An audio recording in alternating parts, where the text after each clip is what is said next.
Good morning, everyone. My name is Vicky. I'm the Student Ministry Director here at Legacy. Whether you're among the many people joining us online this morning or on television, or the few that have braved the weather and come to the sanctuary, we're really glad to spend this hour together today. We're nearing the end of this series of ancient 10 words, the 10 commandments, to discover what they still have to teach us and how they challenge us today. In our first week, Brandon unpackaged the first commandment, "You shall have no other gods but me," reminding us that we become like the things we worship. Then we jumped all the way to number 10 to see that we should not covet or desire anything our neighbor has, because it's unhealthy to desire something someone else possesses. It can lead us to sin, to break our connection with God and each other. Last week, we were challenged to learn a rhythm of Sabbath and rest and restoration in our lives, to observe the Sabbath day and remember that we are not just what we produce. In high school Bible study a couple weeks ago, we were talking about how we know right from wrong, like how and who sets our ethics and our sense of morality. And one gal said, well, at least we can agree on the 10 Commandments as a starting place. Yeah, good thought, good answer. I always have to push them a little bit, though, so I said, yeah, you'd think, but how well are we all observing the Sabbath day and keeping it holy? And they kind of wrinkled their noses. Another guy said, well, maybe not that one, but like, thou shalt not murder, we're good on that, right? I mean, they're not wrong. In real life, many of us would maybe get about a 70% grade at keeping these commandments. Following all 10 seems like a tall order. The one we want to look at today, though, seems on the surface like something we can definitely do. Let's read in Exodus 20, verses 4 and 5. You shall not make for yourself an image in the form of anything in heaven above, or on the earth beneath, or in the waters below. You shall not bow down to them or worship them. Now, I don't mean to brag, but like Brandon was saying earlier, I have never whittled a piece of wood into the image of any animal of sea, sky, or land and declared it to be my God. I've never purchased, a golden or silver item and decided that it could hear my prayers or help me through life. So if this is what that passage is talking about, not worshiping idols the way they used to in ancient Israel and the surrounding areas, then I think I'm doing okay. And I'm guessing you probably are too. But another interpretation of this command could mean that we aren't supposed to contain our infinite and holy God into the image of anything in creation. No material thing could adequately represent or in any way take the place of the personal presence of our invisible God. We do have many sacred symbols and objects that remind us of God and help us worship as Christians, but I think we generally do pretty well to remember that the object itself does not contain the presence of the divine. Commentaries on why God would forbid such a thing say that we don't get to define God. Only God defines God. So we don't get to make something in God's image. However, this clearly was a temptation for the early Israelites to avoid idol worship. In fact, immediately after receiving the 10 Commandments, the Israelites make the golden calf and break this commandment in their first act of disobedience. We see many biblical writers condemning idolatry in both the Old Testament and the New. Sometimes they'd even ridicule the very notion of worshiping idols, like this in Psalm 115. It says, their idols are merely things of silver and gold shaped by human hands. They have mouths but cannot speak, and eyes but cannot see. They have ears but cannot hear, and noses but cannot smell. They have hands but cannot feel, and feet but cannot walk, and throats but cannot make a sound. And those who make idols are just like them, as are all who trust in them. Modern readers could echo this ridicule. It seems primitive, perhaps even silly, that people would carve an image and conjure up a whole set of sacrifices and rituals and how to access the spiritual forces in the very thing that they made with their own hands. That is, it seems silly until we start to interpret this command with modern sensibilities. We have to translate all of these stone-carved rules into our digital age. Idols are not always crafted objects of silver and gold or wood carvings. They're not always tangible objects at all. The broader meaning of idol is anything that we worship, anything we treasure, anything that is less than God, but we treat it with this level of reverence that should be for God alone. Those are the idols in our lives. In Tim Keller's book, Counterfeit God, he defines an idol as anything more important to you than God, anything that absorbs your heart and imagination more than God, anything you seek to give you what only God can give. So whenever our focus and our priorities are on lesser things that we hope will fulfill our deepest desires and needs and give us that peace and joy we seek, we're in danger of breaking the second commandment to not worship idols. Modern-day idols could be anything we go to great lengths to seek, like comfort, wealth, success at work or relationships. Things that consume our thoughts and plans, like food, health, and approval of others. Things that bring us joy or become more than just a hobby, like entertainment, technology, and sports. We'll go to great lengths to seek or obtain or maintain or take delight in these things. We think if we could finally get enough of this or that, it would bring us true joy and peace. Many of them are even good things, but they're not God, and they don't deserve our worship. And they can't, in the end, bring us that peace that only God can give. So I thought maybe the second commandment would be one I could check off the list of hard rules to live by, but actually it can be pretty tricky. I was traveling last month, and the last plane of my day didn't have a plug-in to charge my phone on. Of course, I've been playing games all day and listening to podcasts as I traveled. We were about half hour from landing in Pittsburgh when I realized I only had 12% battery power.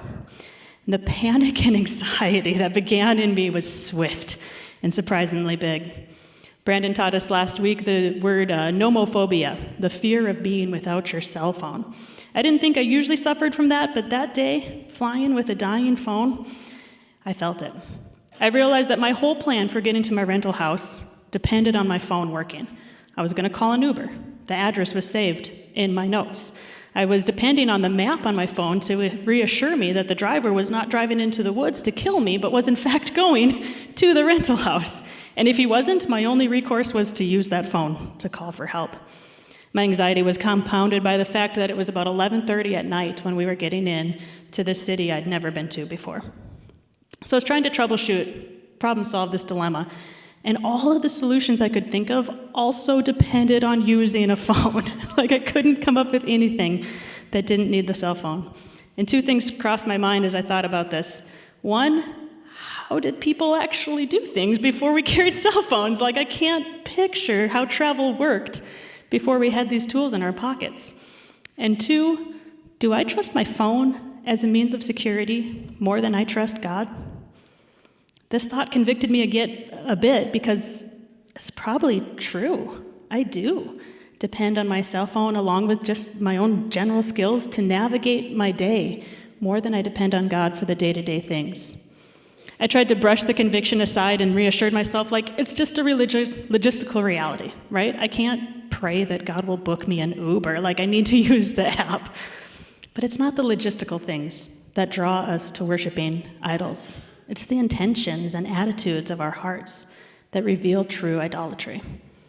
I feel safe when my phone is charged, when I should be able to trust Jesus for my safety and protection, be assured that he will help me through.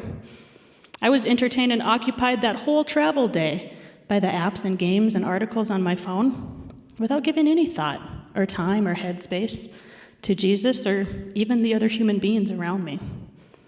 So I did say a quick prayer that day, an apology to God on the plane. An apology for not depending on him, only trying to think of my own solutions to this problem. After praying, I double-checked one more time that there was, in fact, not outlets under the seat. And my seatmate, he noticed me twisting around, and he asked, "Do you need to charge your cell phone?" And he handed me a cord that was connected to his laptop, and he let me plug in and charge off of his computer for the last 20 minutes of our flight. Nice guy, really. I hadn't spoken more than hello to him in the 2 hours we've been sitting next to each other because I was just looking at my phone. But for those last 20 minutes, we talked all about his freshman year at University of Pennsylvania. I wish I would have taken a little more time to get to know him. We might not be carving idols out of wood these days, but how much of our time and attention and trust and even love do we put into these microchip tools? If that definition of idol was anything that absorbs your heart and imagination more than God, then for many of us, our phones have become idols, and maybe social media has too.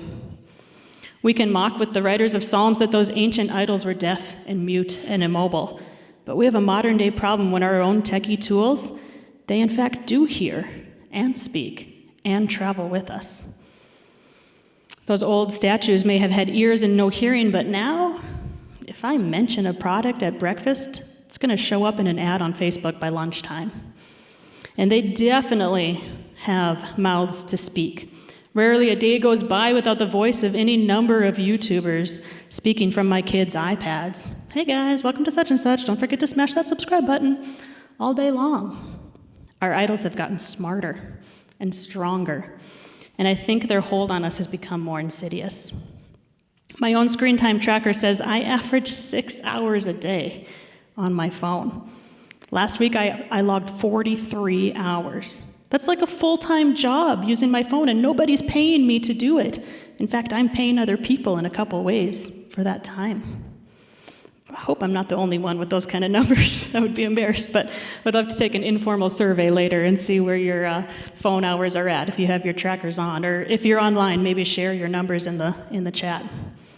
These modern-day idols are powerful tools. It's no wonder they tempt us to worship these lesser gods, trying to find our identity and our security and our meaning from these devices, until they lose power and can do absolutely nothing for you.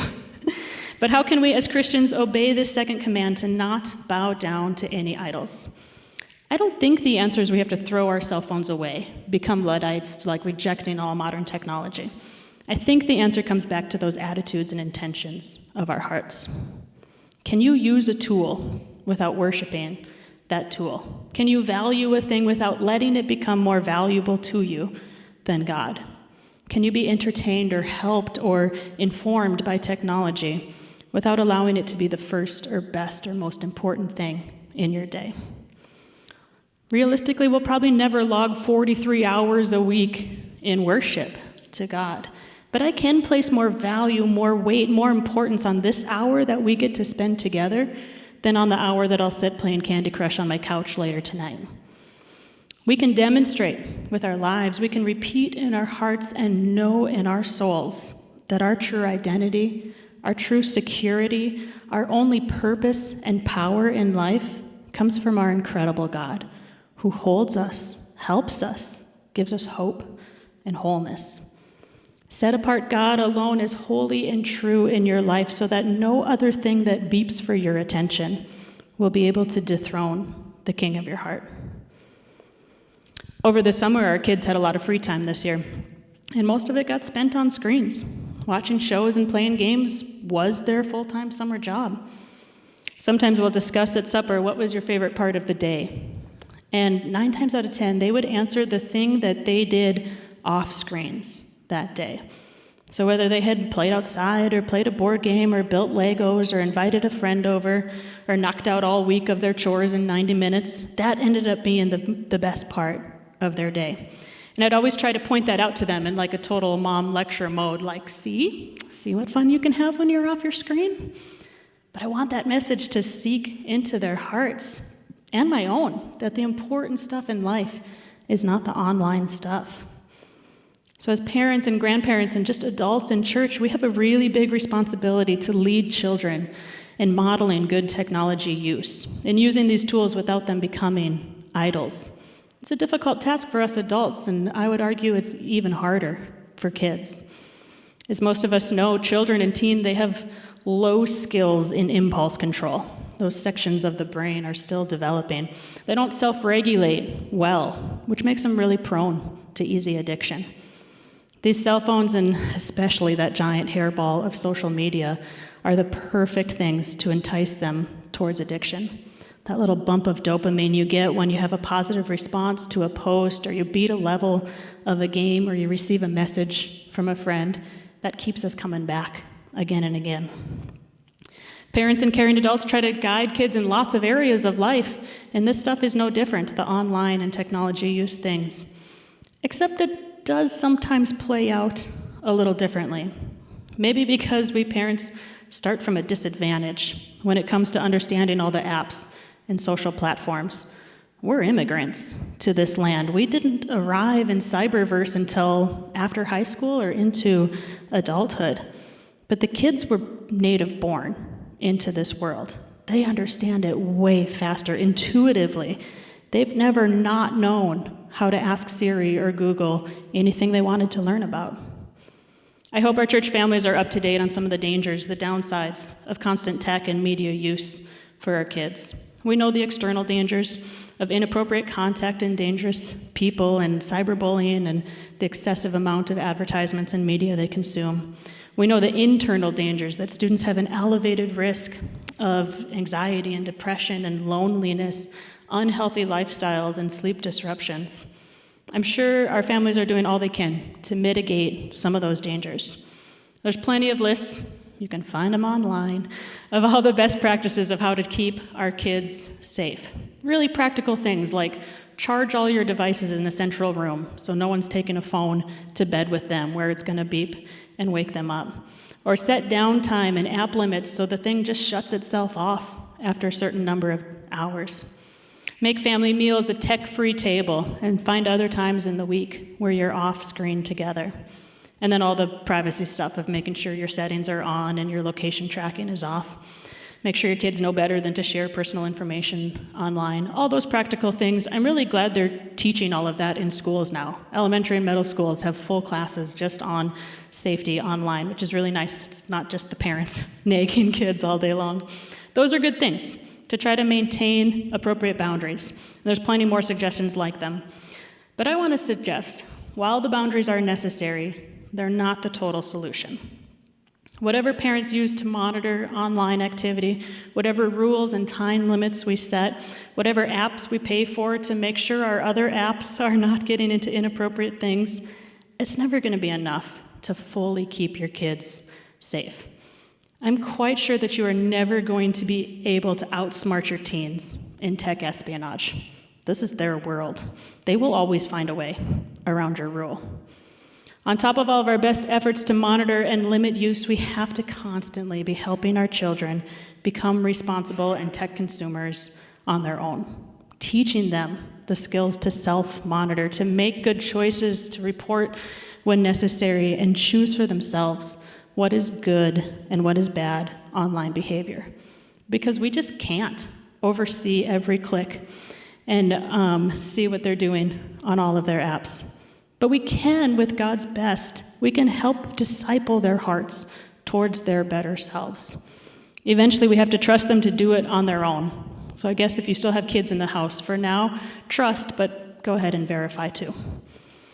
So when your kids do get into troubling things online, and most of them will, maybe instead of immediately deleting the social apps or taking the phone away, you talk about it. Talk about it a lot. Talk about all the things that can go wrong in the cyber world. Talk about what to do with mean people and toxic friendships, whether it's online or in real life. Should you even respond to a cruel comment? Talk about what it does to your heart and your health when you read or watch sexual content. Remind them constantly. Remind them that their identity is found in being a beloved child of God. Even if their Instagram post doesn't get a dozen likes, even if it turns out they're not going to be the next YouTube star, remind them that they are loved and liked, that no matter what's happening on their social feeds, their identity is found in God. Teach them that the words they say matter, and that counts for words spoken out loud or typed. Teach them that as Christians, we are called to be different than those around us that don't know Jesus. Train them to self-monitor if their online presence represents Christ well or not. Talk about all of it. And remember that it's real life to students. Folks my age or older would like to think that all this technology stuff is just a section of life, just an activity, just a tool. But that's not how younger people experience it. Online is often where life is happening for many of them. So these conversations with our kids, they can't be just one good lecture when you hand them their first phone. It has to be a lifelong, ongoing conversation about all the things. It's full discipleship of their hearts and their minds to help them integrate Jesus into all aspects of life. Our kids' ministry uses a theme verse of Proverbs 22:6. that says, start children off on the way they should go. Even when they're old, they'll not turn from it. Kids are going to be online for the rest of their lives. I don't think we need to protect or ban them from that world. I think we need to teach them how to live there well. One thing that you might try to help you stay in close communication is to show up often in that world with them. Parents and grandparents, I encourage you to be brave enough to enter the unfamiliar terrain of your students' online world. Watch some YouTubers with them, even the really dumb ones, which are easy to find. Learn to play some of their favorite games, or take an interest in them at least. If you're not going to play, at least ask them what they're doing in that game. Demystify that whole realm of social media by entering it with your teens. Yeah, so you can keep an eye on them a little bit, which they'll hate, but also so that when things get weird in there, you're not starting off by speaking different languages when you try to help them untangle it. And in the meantime, you can model the behavior that you want to see through your own healthy interactions. It's no simple thing to navigate how to raise kids in a world that's different than the one many of us grew up in. Some things are better now. Some things are probably worse, but it's certainly different. And of course, our world is vastly different from the one that we get these rules from in the Bible, from the laws of Moses and the wisdom of Jesus that gets passed on to us. But I don't think human nature has drastically changed in all of that time. And I know that God's nature certainly doesn't change from generation to generation. So many of these old stone-carved laws still bear relevance and wisdom for us now. We have many idols clamoring for our devotion and beckoning to our children. But there is still only one true God, and putting our trust and faith into anything less than the real deal is going to leave us wanting and frustrated. Let technology and your virtual online lives be a tool and a resource, but not an idol preventing you from worshiping the true God with your whole life. We haven't yet read the second part of the scripture for the second commandment. I want to leave you with it today. Let's look again at Exodus 20, 5 and 6. You shall not bow down to idols or worship them. For I, the Lord your God, am a jealous God, punishing the children for the sin of the parents to the third and fourth generation of those who hate me, but showing love to 1,000 generations of those who love me and keep my commandments. Parents, grandparents, even great-grandparents, our actions and behaviors are passed down to the next generation. Our worship of God or our worship of idols will not go unnoticed by our kids. And our attempts to follow Jesus truthfully, honestly, fully, and even online will bless not only ourselves, but thousands of generations to come. You don't need to avoid all this new technology around us. It's probably going to stick around, it looks like. But don't let it or anything else usurp God's proper place on the throne of your heart. Let's pray. Most gracious and powerful God, help us do away with any and all idols in our lives. Help us fix our eyes on you alone, Jesus, the author and perfecter of our faith. Help us to be good examples for the generations coming after us of how to navigate this world in a faithful way. Amen.